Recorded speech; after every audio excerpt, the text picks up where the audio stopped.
Bonjour et bienvenue sur la chaîne L'Actu du TA. On attaque tout de suite avec le second sujet du mois de la revue d'actu sur un thème un peu plus optimiste.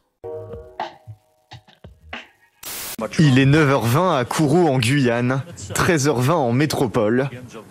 Le télescope James Webb, transporté par la fusée Ariane 5, commence son long voyage.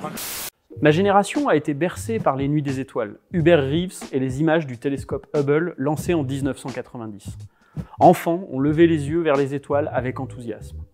La mise en orbite du télescope James Webb en décembre dernier vient prolonger cette quête de l'humanité pour la connaissance.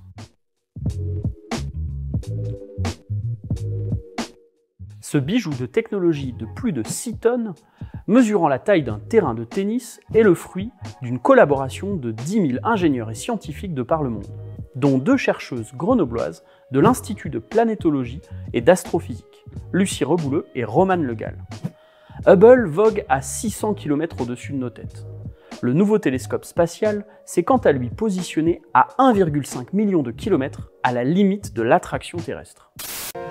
Un très long voyage, aux confins de l'immensité de notre univers, mais aussi à travers le temps, quelques 13 milliards d'années au plus près de l'après-Big Bang. Voilà le périple qui attend le nouveau télescope spatial, James Webb. À cette distance, ces instruments ne seront pas perturbés par le Soleil, mais les interventions de maintenance sont aussi exclues, au contraire de son prédécesseur. On mesure donc le niveau de précision et de technicité concentré dans ce projet. L'objectif, sans mauvais jeu de mots, c'est d'observer toujours plus près de la formation de l'univers, car dans l'espace, voir loin, c'est aussi voir loin dans le temps. Il observera aussi les exoplanètes pour en analyser l'atmosphère au travers des subtiles variations de luminosité durant leur révolution, le tour de leur étoile.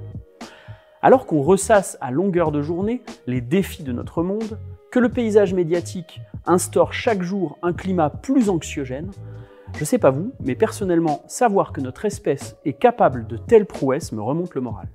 Imaginez, ce télescope représente 10 milliards de dollars. C'est à peine 5% de la fortune de Bernard Arnault. Alors, qu'est-ce qu'on serait capable de faire si on remplaçait dans tous les champs de la société la compétition pour le profit par la coopération au service de l'intérêt général? Il est peut-être temps de lever de nouveau les yeux vers les étoiles pour reprendre en main notre destin tous ensemble ici sur Terre. En complément du sujet du jour, on présente un ouvrage de Marcello Corradini, l'un des pères fondateurs de la planétologie en Europe. Conquête spatiale, Eldorado du XXIe siècle et nouveau Far West.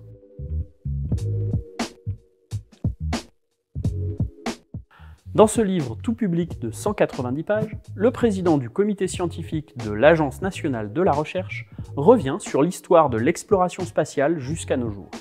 Il y expose tous les enjeux du sujet, scientifiques mais aussi géopolitiques et économiques, en revenant longuement sur la course à la commercialisation actuellement en cours. Un bouquin complet et documenté par un acteur de l'intérieur, à lire si ces sujets vous intéressent.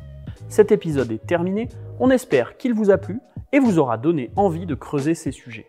Comme d'habitude, on vous invite à mettre un petit pouce bleu, partager, à vous abonner à la chaîne et à nous donner votre avis en commentaire. Merci et à bientôt!